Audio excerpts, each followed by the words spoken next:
नमस्कार. पुष्पाज खमन किचनमध्ये आपले खूप स्वागत. आज आपण सर्वांच्या आवडीची चिकन ग्रेव्ही मसाला ही रेसिपी बनवणार आहोत. ही चिकन ग्रेव्ही घरीच अगदी सोप्या पद्धतीने आणि खूप चविष्ट बनते.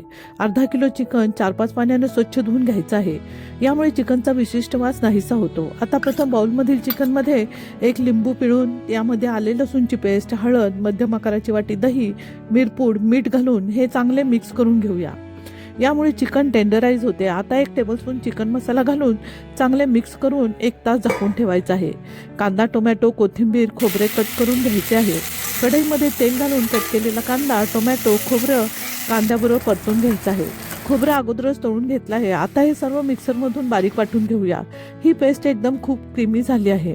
गॅसवर कढई ठेवून तेल टाकून यामध्ये कांदा टोमॅटोची पेस्ट, घरगुती लाल तिखट टाकून चांगलं परतायचं आहे. हे तेल सुटेपर्यंत परतून यामध्ये मॅरिनेट केलेलं चिकन घालून 15 मिनिटे परतून घ्यायचं आहे. ग्रेव्हीची कन्सिस्टन्सी कशी हवी त्याप्रमाणे पाणी घालून याला उकळी आल्यावर बारीक गॅस करून झाकण लावून 25 मिनिटं शिजू द्या. चिकन ग्रेव्ही तयार झाली आहे. ही चिकन ग्रेव्ही चपाती, भाकरी, भात याबरोबर खूपच चविष्ट लागते.